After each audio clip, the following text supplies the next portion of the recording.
We'd like to welcome you to the Omega Project. We've created a series of videos that we hope will really make clear to you exactly what we do and how we do it in a way that can make you more successful. If you press into these concepts and really become a part of what we're doing, we have found through the years, those who really work the program, they do get better almost 100% of the time. Many people come in and sometimes they drop out in less than 24 hours or in a week. We also have people who rush into a job because they have to get a job. That's going to fix them. Or they rush into relationships because that's going to make the difference. People who do that don't get the basic concepts. If you don't get the basic concepts, what you will find is you'll continue living the same way that you've always lived. And if you continue living the same way that you always lived, you'll keep getting the same outcomes that you've always gotten. So we really encourage you to slow this process down. That's part of what this orientation is all about. It's to help you slow down a little bit, begin to change some of those belief systems. I'll address that in a little bit. Change some of those belief systems, change your worldviews, think differently. And it will take you a while to absorb even just some of the terminology we use. Our culture has moved completely away from spirituality. It's completely moved away from an understanding of the human person as having a spirit that is functional, that makes a big difference in their lives. So this isn't just about a religious program where you're going to go and you're going to learn what Jesus said and apply that and maybe even learn to pray. It's a comprehensive, integrated look at the world that when you start changing that into a more biblical format, you will find that it'll make a difference. You'll experience a greater peace, a greater joy. But all of this takes work. You don't just jump in. Thus, we've created what we call a phase one experience. And that phase one is you're not jumping into work. Your cell phone is limited. Your supervision is at a higher level. We've created that because you need kind of a jolt, kind of a shock to your system. And again, we hate to do that. We don't like to do that sort of stuff, but we've found that's what's effective. So you need a jolt on the front end so that there's kind of a wake-up time, a little bit of a disconnect from some of the old stuff so that you can actually start thinking in a new way, start behaving in a new way.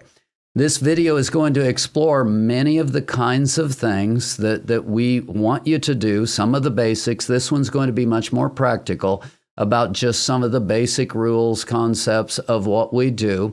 So we look forward to working with you. We're glad to see you, and we're going to jump in with more of a conversation at this point of just some of the different things that you need to know in order to really press into the Omega Project in a way that's going to set you free and help you get better. Well, Heather, we'll start with you today. You actually are here kind of as a representative of the office and all of the staff stuff that happens there. Obviously, there's a number of different things, but I wanted you to speak to our people. You shared a little bit the other day about some of your experiences of how people just jump in and there are uniquenesses here. Just share a few of your thoughts in that area. Sure. As I look at what's helped me to stick and stay, why have I stayed and why has it been so effective in my life and in my family's life? The first thing I thought of was remembering why I'm here. And I don't mean that just like I'm here to reconnect with my family or get my life on track or get my feet underneath me. Those are all things that I have done many times in my life, trying to get some sort of momentum, some sort of healthy life going, getting what I call my sober starter kit. I got to get a job, a car, some money, all of these types of things, reconnect with my family, reconnect with my kids, all those kind of stuff. I've done that multiple times, gone to treatment, gone to 12-step programs. But I needed to look at that when I got here and say, what am I finally going to do differently? So what's really helped me to stick and stay is remembering those things, remembering everything that I've tried to fix myself on my own, all my own efforts, and then what were the outcomes of that? And is that really the most fulfilling and best life that God could want for me and for my family and the people around me? And so ultimately, I became sold on the idea that all of these things have to do with my heart. They have to do with my desires. They have to do with my wounding, my trauma, my resentments, the fears that are guiding me, just like all the underlying forces. And I realized I got to get free of that. So this program not only presents a very practical way to get that sober starter kit going, but at a more foundational level, I started to look at what you were asking of me.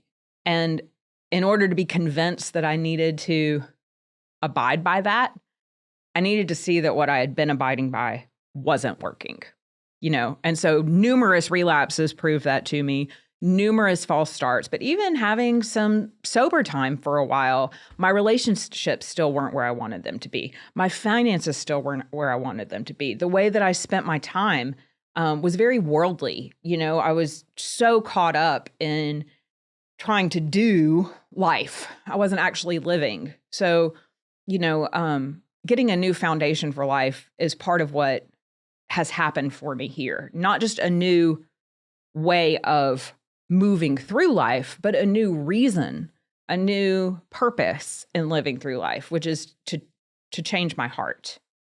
You've really started us towards the concept of heart change without using the lingo, and I like that because we're talking to new people here. So really appreciate what you're sharing. Jeremy, I think I'll throw it to you a little bit. Just think about what was different for you and what would you like to communicate to the people in terms of what the program's all about.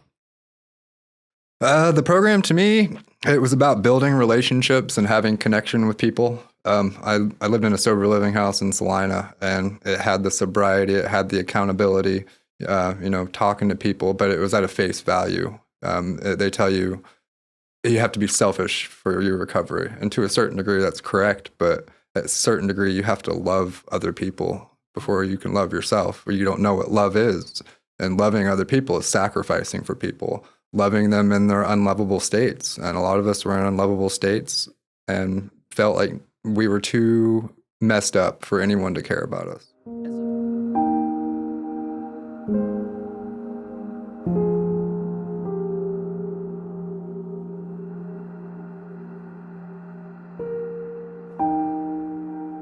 As I listen to you, one of the things that comes to mind, I don't believe people can trust until you know that this other person can love my ugly self. Mm-hmm. And that's one of the things in our philosophy. We really work at that. We want people to know, hey, if it don't show up, you won't grow up. It's okay. This is a safe environment. You can begin to share some of these kinds of things. And a lot of times programs work more from a performance standpoint. Now, we're getting a little too deep into non-practical stuff. So I wanted to give the people a taste of some of the bigger picture here in this initial video. But let's pull back now and let's get a lot more practical. Jeremy, just talk a little bit about your role, first of all, as a mentor, as a peer mentor. What are the kinds of things that you do? When I sit down with the new people, I tell them accountability and time, relationships, and finances are our big three. We try to hone in on those. And generally, there's a person that walks with the person in each one of those stages, whether it be people in the house, people at church, or, here in the office. And a lot of people coming in, they haven't had any training in any of those, and those are downfalls to us. So building people up in those aspects, showing them that it can be done, that it's not too hard, and showing them that if they do these simple things, life will get better. It's an incredible job of working with you. And so make sure you stay in contact with him. You'll reach out to him.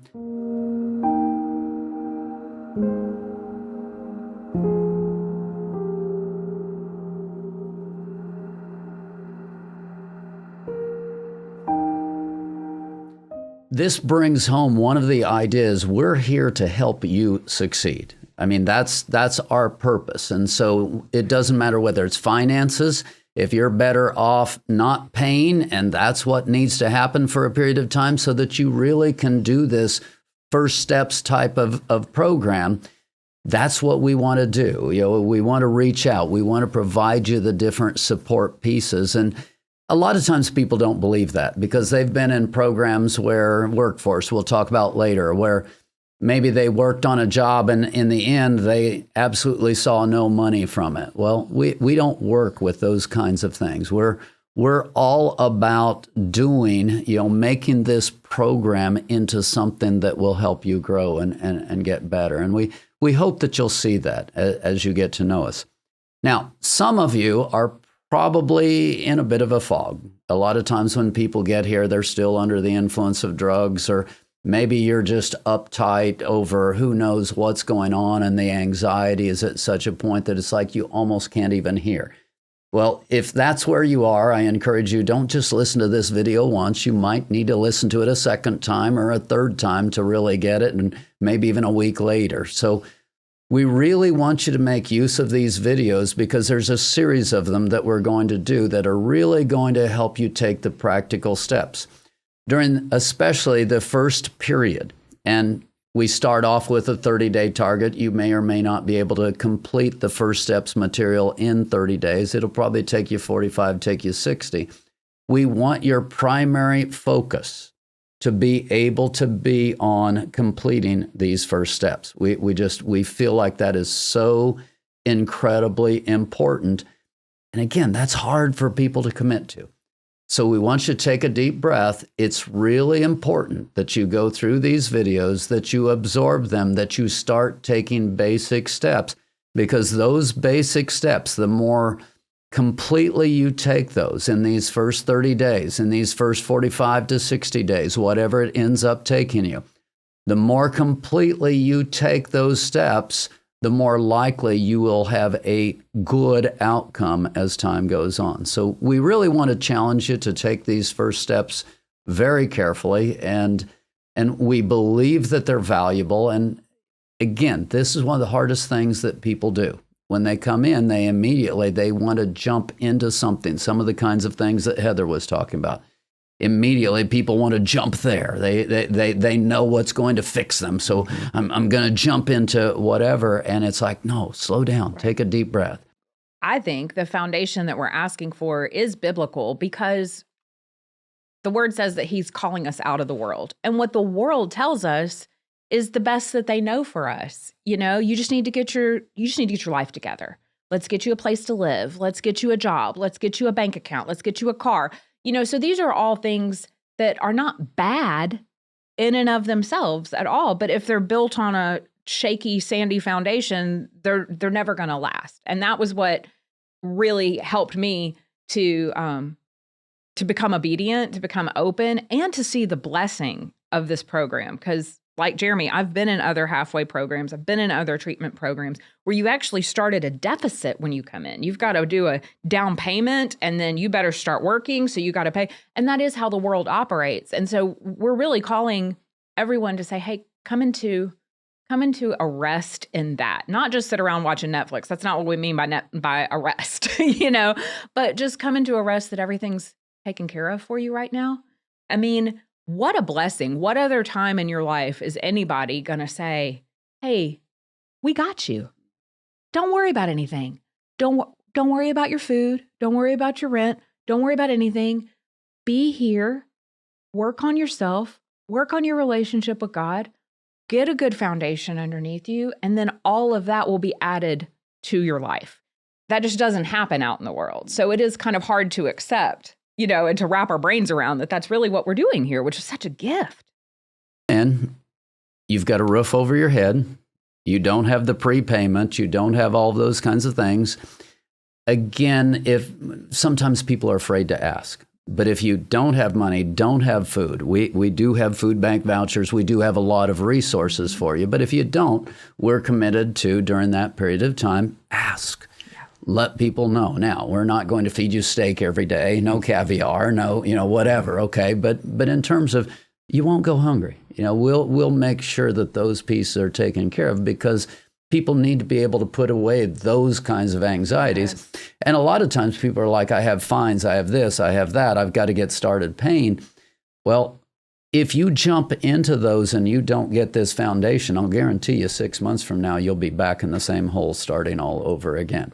And so it's really important for you, slow your thinking down. And that is hard. I came in with cases pending. I still have restitution to pay, fines to pay, all those kind of things. So yes, the temptation is always I need to go take care of these things. But what I had to recognize is, if I don't get that foundation in order to have a stable life, I'm going to wind up defaulting on my loans. I'm going to wind up back in jail. Nothing's going to get paid then anyway. If I'm in jail or I'm high or whatever, my back child support ain't going to get paid. My restitution's not going to get paid. My fines aren't going to get paid. And I'm just going to be in the same cycle over and over again. Have found that courts, probation officers, especially local ones who know anything about the program, they're like all on board. They're like, you do whatever you need to do, because they see the success. Yeah. And they know that the people who run beyond that don't get that same success. So they're like completely on board. Now, we do occasionally pull people in from other jurisdictions who don't know about the program. And so then all of a sudden you're trapped in this situation where you kind of have to work with the person's legal situation. They have to jump into work or whatever. So that's another piece where, okay, we're trapped in a place of, sorry, we can't take you if your jurisdiction is saying that, or we'll work with you. But that's just going to stretch out your phase one. Your first steps is going to take you 3 months. It's going to take you 6 months. And so those are hard decisions, and sometimes we have to face those. And in order for us to support you as a person, there are times when we just have to make those decisions. Okay, it is okay for you to get a job. And if you happen to be the person who's over here on the side saying, well, why did that person get to? It's not a privilege. It's actually a liability in terms of the person getting better. And if you find that you're struggling trying to pick up, what was gone over with in this overview, watch it again in 2 weeks, watch it again in 3 weeks. You're wondering why you're getting hassled about signing in and signing out. You're wondering why you're being hassled about communicating with the budget manager. That's because it's one of those three things that we talked about: accountable in time, relationships, and finances. So, and I'm going to jump in there. I call it accountability is the baby step towards trust. Mm-hmm. And trust is that piece. When I start trusting people, when I start trusting God, that's when I'm able to draw strength. When I'm able to draw strength from the outside, that's when I overcome. And so the signing in, the signing out, that's important stuff. I mean, it looks like legalistic, overbearing, nitpicking, all of that sort of stuff. But no, if you're going to get better, you're going to have to trust the process. You're going to have to trust that we actually know a little bit about what we're doing. And I couldn't see that, when I got here. I was willing to abide by the rules, but I didn't understand what it was doing. So one of your one-liners, understanding follows obedience. After I'd been here for a little while, I started to realize, wow, I've never been accountable to anybody in these areas, and it has caused me nothing but pain. My pride was all about, it's my money. I work for my money. I do what I want with my money. Yet I came in here with all kinds of debt, and irresponsible spending habits and all of those types of things. And so thank God there's recovery in that area too. Same thing with my time and my relationships. My relationships are my business, but that was the place of my greatest pain. That was something that kept leading me back to relapse over and over again. So as I started to see the wisdom in asking for accountability in those areas, that what it's really doing is a leveling of my pride. It's really calling me into a place of seeing, oh, there are people who know better than I do and are coming from a place of love with it. It's amazing.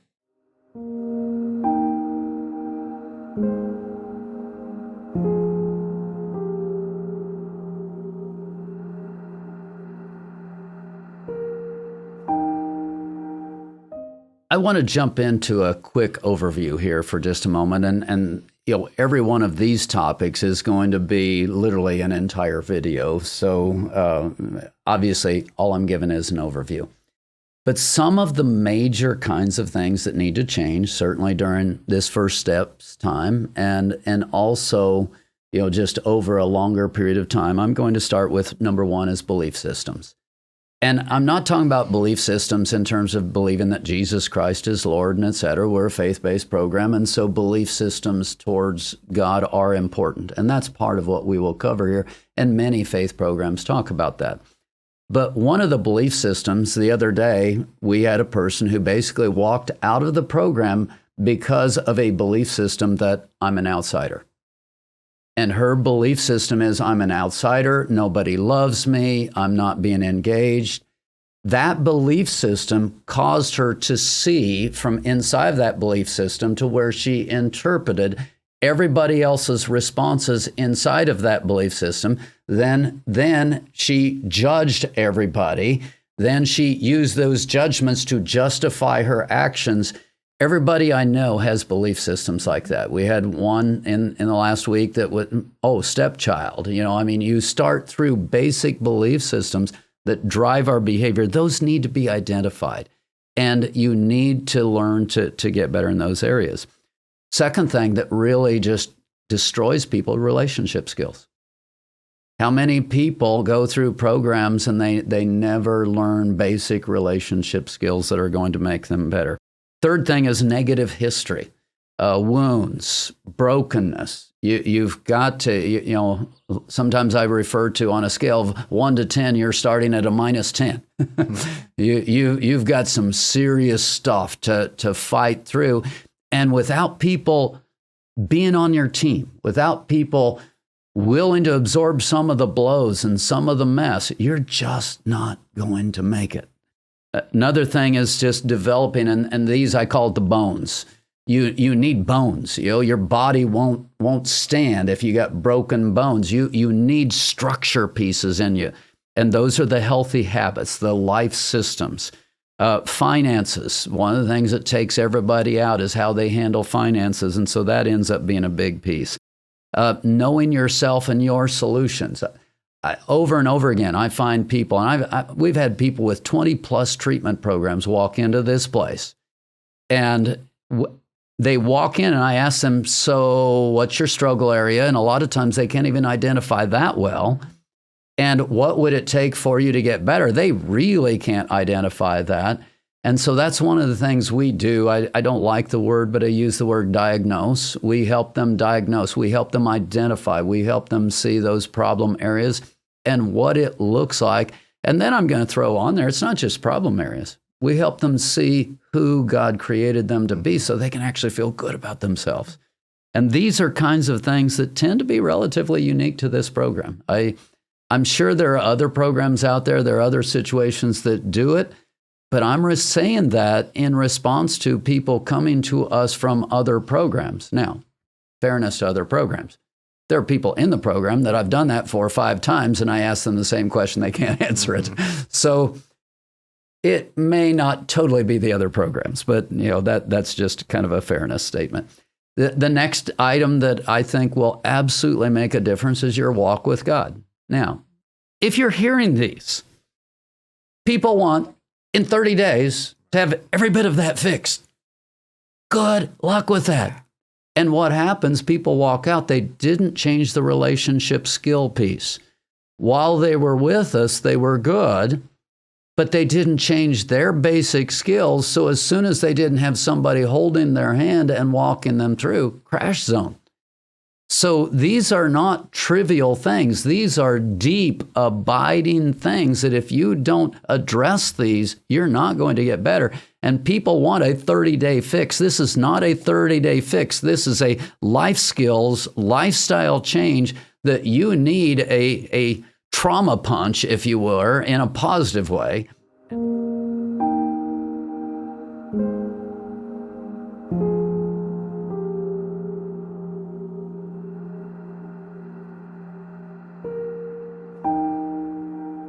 And this gives you a little bit of an overview that hopefully helps you understand, there is a greater intensity. There is a greater peace here that's worth it for me to take a deep breath, see things that I've never seen before, and really invest at a deeper level so that I can get better. And that's is what we're calling for. We're calling for that deeper investment. Heather, start us out again at a very practical level, some of the kinds of things that happen at the office level. Okay. So after someone's been here for, sometimes it's the first couple days, sometimes it's within the first week, but they'll come into the office to get paperwork done. Part of this is really to help give you an opportunity to get settled into your room, get settled into your house. Sometimes people literally just need to sleep for a couple of days. They're going to be kind of foggy. I've found that if I try to do paperwork too early, we're just not there. The mind's not even working. They're not absorbing anything. So we do that. But the office is here to support the ministry, to support the people in the program. So we definitely want to say don't hesitate to call or come by and ask for questions. That's kind of what you've been talking about is, make use of the supports around here. So when you come in to do the paperwork, I'm going to give you phone numbers of all of the people who are in the program. You'll go home with them with the phone numbers, and I'll ask you to put them in your cell phone if you have one. If not, keep it handy so that you know how to get in touch with Jeremy if you have questions about your volunteer hours or where can I work or what can I do or supplies that you might need or court dates that you might have. You'll have phone numbers for other house leaders. You'll have programs for our finance manager. So you'll have those connections already made. Also, if you have identification, when I got here, I didn't have any at all. So we needed to get rolling on that immediately. You're dealing with the government, you're dealing with bureaucracy. It takes a little bit of time sometimes, so we can help get your birth certificate, your social security card, your driver's license. We have all of those resources available, and we're here to help you do that. That can also get you on the road to working, either with workforce, which we'll talk about at some point, or out in the community, but just getting those basic needs met. Also, if someone has ongoing health concerns or medications that they need to take, we can connect them with the clinic, which is Grace Med, and that will help take care of those immediate medical needs. But even after they've been here for a while, if they get sick or they get injured or that type of thing, we have vouchers and we can help connect you with a clinic that works on a sliding scale or sometimes no pay at all. So you don't have to go without your medications. You don't have to stay sick. A lot of us have been in the habit of having to do that and been in survival mode. So we want to meet that immediately. Also, part of getting healthy, you were talking about an integrated aspect, is starting to exercise, starting to take care of our bodies. Also, from a detox perspective, exercise can be great. It can help to move that nasty stuff we've been putting in our bodies for so long out. It can get the brain rewired, take care of anxiety and depression. So YMCA has a great sliding scale program, and we can provide a letter of residence to help you qualify for that program over at the YMCA, which is just across the street from the Women's Center here.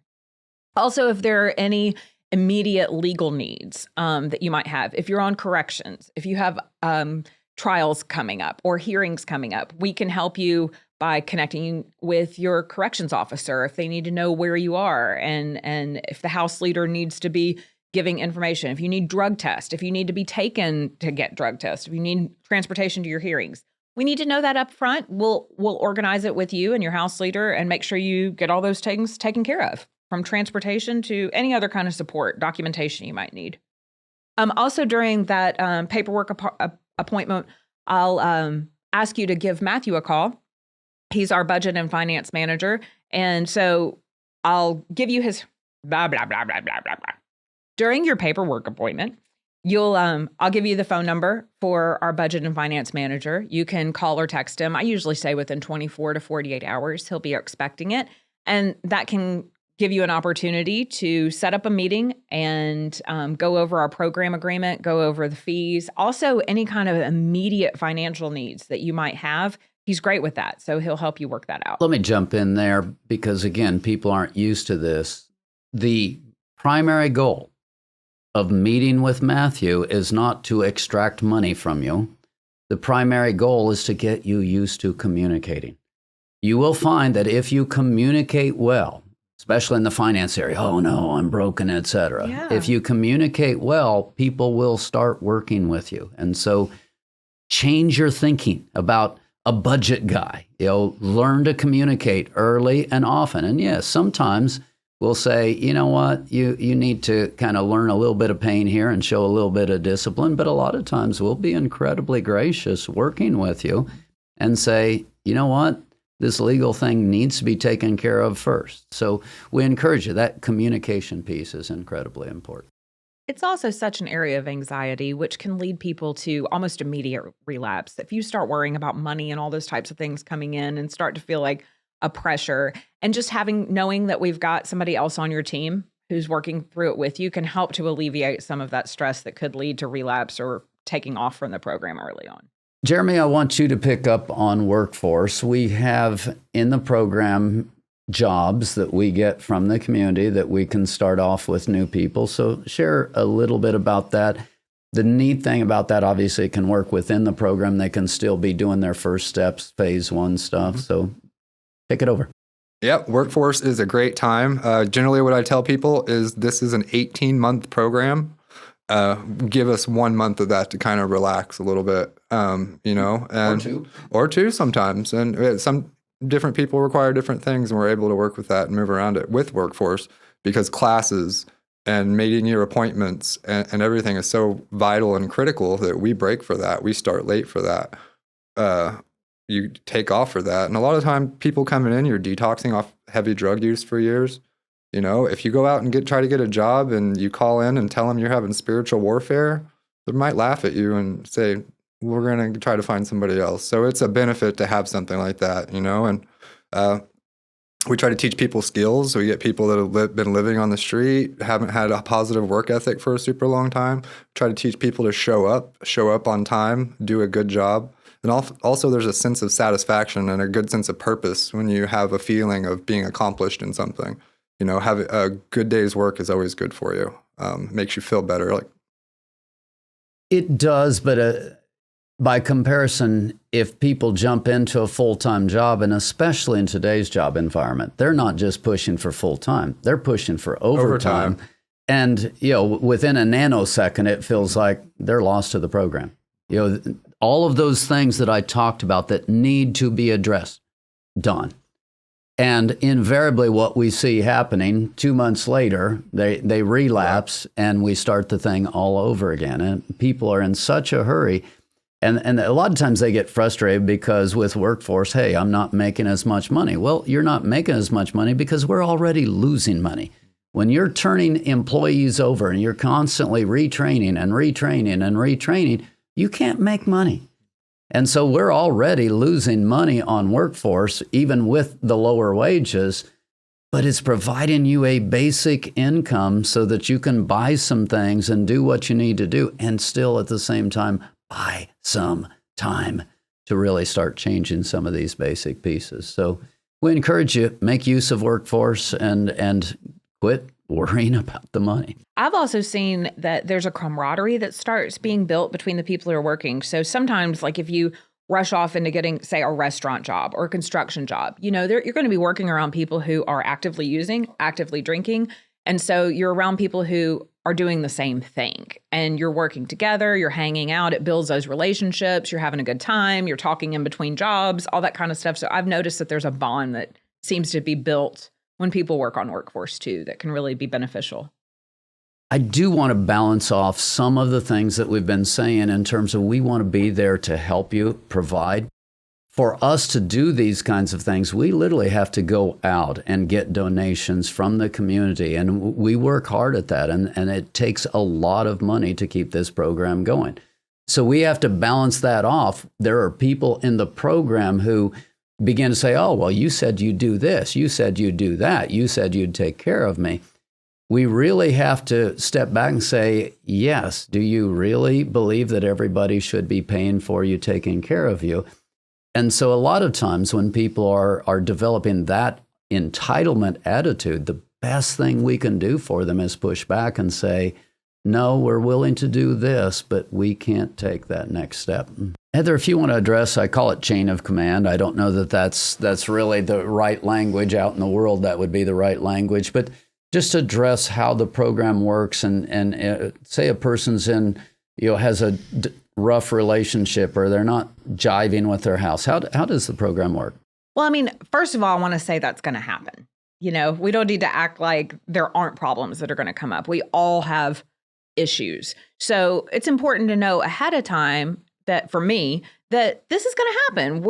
We're humans living in a fallen world, and we've all got our stuff that we're bringing into it. And now we're all living together. And not just humans, addicts. And addicts on top of it. You're here for a reason, who have some exaggerated areas of fallenness. Right. So yes, there's going to be conflicts and issues. Absolutely. And, triggers and trauma that comes up and all that type of stuff. So our house is designed to be like the first front in that spiritual war. This is your team. This is your company, so to speak, in this war that we're in, because that is what we're doing here. We're fighting the good fight, trying to get on a spiritual ground. And so seeing our fellow housemates as being members of that same company in this fight can really be beneficial. Also understanding that there's going to be infighting and things are going to come up. And sometimes it's going to be really silly little things, but they might affect you on a deeper level. So the house meeting is designed to, and the house leadership is designed to help work through those first level issues that might come up. I'm going to jump in again, one-liner that we use: if it don't show up, you won't grow up. Well, it's going to show up there because the house is the place where you can't perform. You are going to be seen. And that's incredibly important for your recovery. Yeah. It's got to show up. Well, when those areas are showing up, all of a sudden the house doesn't look good. It doesn't feel good. The key to that is having leadership come alongside and help the house, help the individuals work through that. What do most addicts do? They blow the situation up. They run, they leave. So we actually don't want an environment where there's no problems. You need to learn the skill of working through conflict, working through struggles. That's part of what will make you successful as an addict. And if part of my goal going forward, which for me it certainly is, and I think for a lot of us, is to have a reunited family or a family for the first time, maybe, and that's something that I want for myself.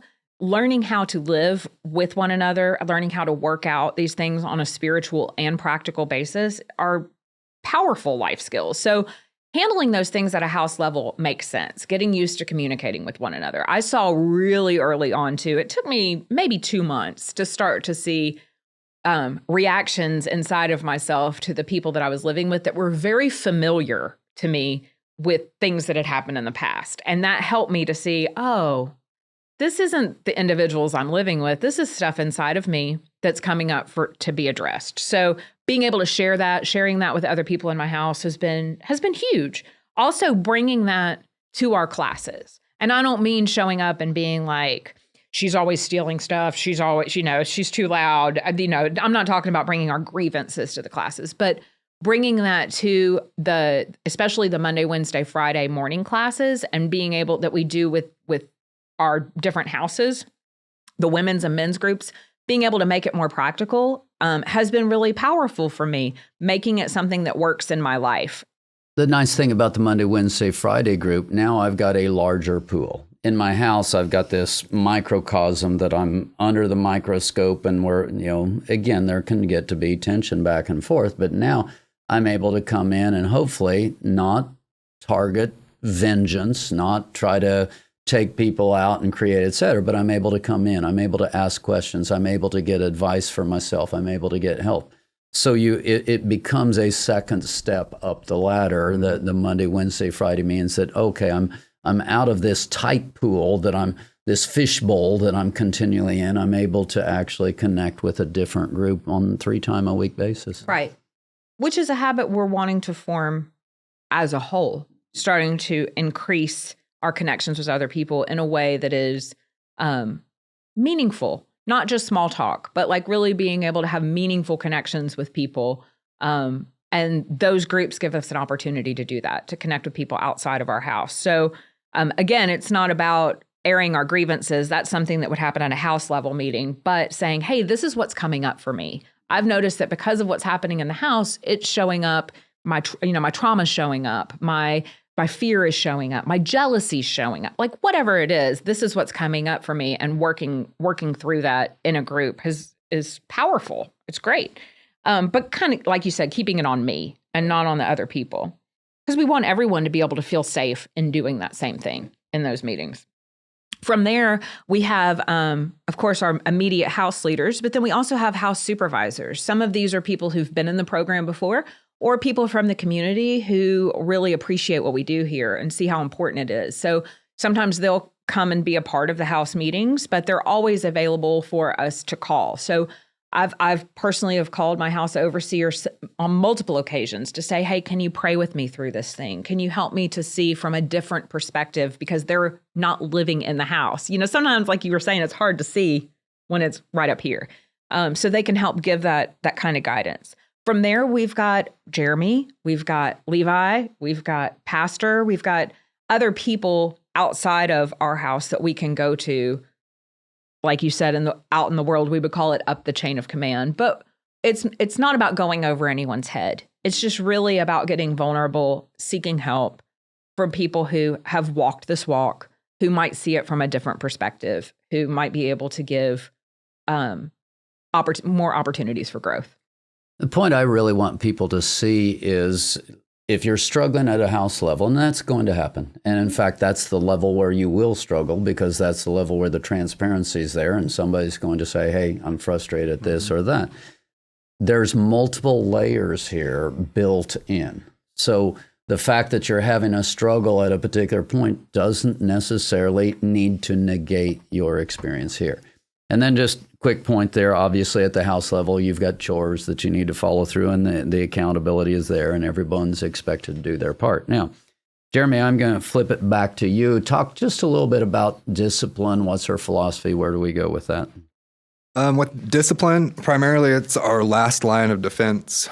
People who've had trauma and a lot of things in the past, if you bust out the discipline in the beginning, you're going to push them farther away, or they're going to immediately try to draw that discipline and manipulate the situation to get pushed farther away. In those three areas that we talked about earlier, time, relationships, and finances, we try to stick in with those. And if it becomes a repetitive pattern that happens over and over, and with leadership and overseers and other leaders in the program trying to plug in, connect with you, and help you move through that, it still happens. That's when, some disciplinary actions will start coming, with notices, you get 1, 2, 3. And specifically, notice 1, obviously, is just generally you're going to get a verbal warning unless it's excessive. Then you get your written warning. That's when it starts to get serious, because then you would get one more written warning, which it is very serious because the third written warning is removal.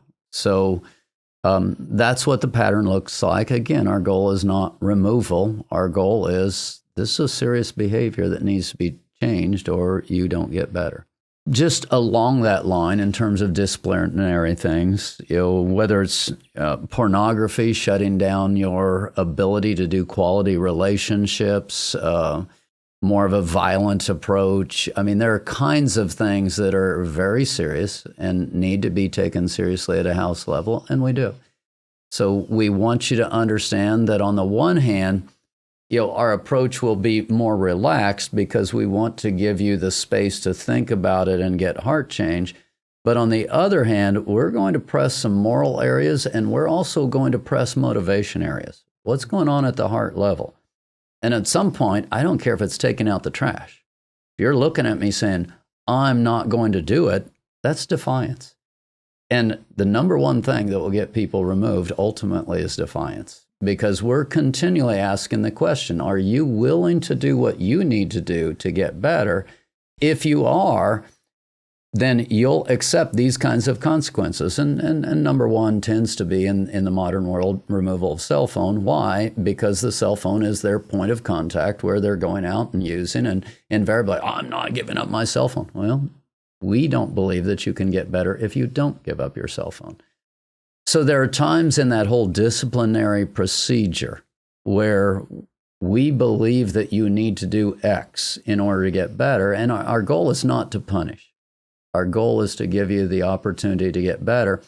And in general, if you can say yes to the question, are you willing to give us what we need to help you get better? You're not going to be removed. If you start fighting that, you become obstinate, you become defiant and say, no, I'm not listening to you. At that point, you're running your program. You're not listening to us. There's no reason for you to be here any longer. So that's really a key part of our discipline procedures, and we want you to understand that and understand how that works. We also, Pastor, when you're talking about what you need to get better, I think it's important to note too that that's different for everyone. So sometimes making those comparisons, like we're so used to, oh, well, you let that person do this, or that what you need to get better is different than what I need to get better. So it's not always hard and fast for everyone, and it can cause a lot of internal struggle if I'm constantly looking at what everybody else is doing and comparing that to my experience. So that's something that's unique here. I talk about it, a fear-based person needs something very different than a rebel needs. And so we call it a heart change. We start at the heart level, and eventually your character has to be changed in order for you to get better. Now, I also want to address classes for just a moment. I want you to understand this. I don't believe that classes in and of themselves will make you better. I believe that when you start seeing from a healthy worldview perspective, when you start seeing yourself better, when you change your belief constructs to a healthy place, well, classes will help you in all of those areas. And our classes are designed not just for you to go and sit down and watch videos, because part of what's important in terms of you getting better are the questions that we ask that force you, if you participate, to open up and to begin to share. And it's in that interactive space that you're going to get better. Sometimes people say, well, you know what, I'll go to work and I'll just stay up till midnight and I'll watch the videos. That won't get the job done. It becomes interactive with God. It's interactive with people. All of that is so important. And so classes become important. And everybody, we have the 8 a.m. slot. We have different slots, different times of the day. We have specific classes, and check it out, that are there for the newcomers. And part of the requirement of that first steps of that phase 1 is 100 different meetings. Now, think about that. If you're going to get that in, you're in a hurry. You want to get off from that as quick as you can, get into your job as quick as you can. You got some work to do. Now, what I will also say that is very important is downtime. If you don't have some, what I call white space, they call it white noise a lot of times, the elevator music that's just peaceful and calm. If you don't have some downtime that's kind of almost boring, chances of you moving from your chaotic world to a place of more peaceful, restful existence baseline is virtually zero. So in this process, you need some downtime. You need some time where you're literally taking an hour a day, 2 hours a day to spend some time with God, or developing safe space, or whatever language you want to use. So there's several pieces that you're going to learn about during these videos that are very important for you to integrate. So number 1, you need to get to the classes. Number 2, you need to follow through with some of these other skills that we're going to help you develop through these videos. All of it together becomes a package, and people don't see the whole package. And so they get impatient, and they're wanting to jump ahead. And a lot of what this video is about is take a deep breath, slow it down. We've literally worked with 1,000 people. We see what works. We see what doesn't work. Give us some time and space to work with you. So when people come in, and part of developing those relationships with one another is also seeing that we're for one another. We talk a lot about the one another lifestyle. And part of seeing that is how we come alongside the new man or the new woman in our house. And we've developed kind of a buddy system so that we can start to ask those questions of one another with somebody who's already gone through where you've walked. One of the things you say often is that a 3rd grader can speak better to a 1st grader than a 12th grader could. So having somebody who's in the house who can say 2 questions that we ask a lot about decision making: is it safe? Is it smart? So part of starting that is this buddy system. And what that means is, when I leave the house, I check in with my house leader and say, hey, I need to go to this appointment. I need to go to the store. I need to go.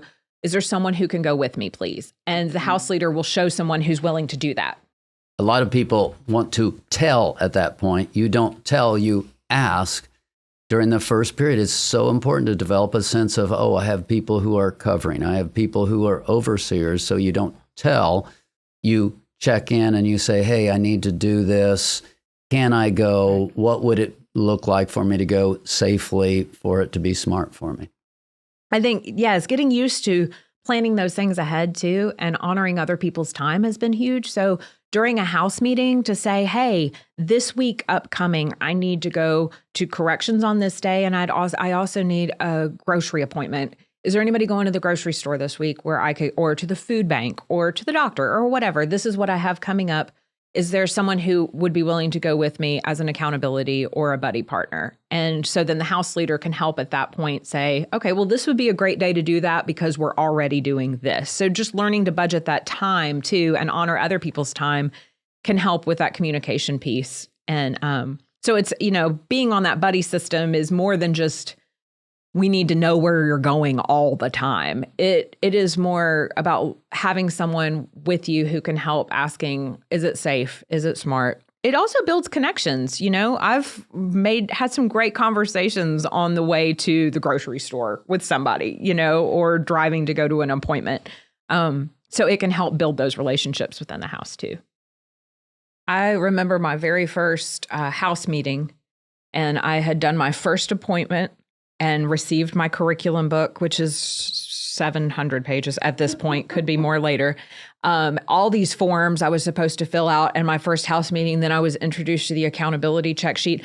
And I sat in my house meeting and cried from the anxiety because I was so stressed out. So what we're doing here is just trying to simplify that process. So I think it's important to know that, yes, everybody's going to get that book. When you come into the office and do your first paperwork, you'll receive your curriculum book. However, there is a slow and steady pace. We've also created a First Steps notebook, which is smaller, that's going to help prioritize some of those things. Because just coming in and looking at all of that material, it seemed so overwhelming and so undoable for me. So being able to take that phase one and just, okay, it's just this little bit that I need to focus on right now. I can do that, and so slowing that thing down, even in that, helped relax me a lot. And that's going to be so important. Slow the process down. We've created a thin notebook that references the thick notebook. Right. But a thin notebook that's going to be this First Steps process. Again, we want you to be successful.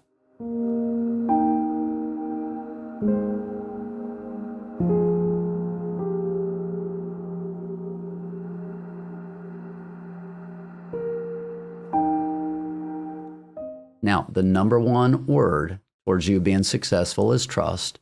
As you learn that relationship with God and draw strength from God, as you begin to open up to people and draw strength from people, that's where it is. That's what it begins to look like. You identify the core issues inside of yourself. You learn how to address those issues, the steps to take. Don't rush the process. We're looking forward to working with you. We're looking forward to waking up in you, that God-created person, where you can look in the mirror and go, wow, I kind of feel good about myself now. And I have a vision. I have a hope. I have a future. We're not just about getting you off from drugs or getting you off from alcohol. We want you to set your sights higher. We call it Lighthouse. We call it Life Giver. We want you to be able to have that vision of someday being able to turn around and sow into others. It's worth the time you invest. Thank you for taking the time for watching this video. Watch it again and again if you need to. Really soak it up and get prepared to change your life.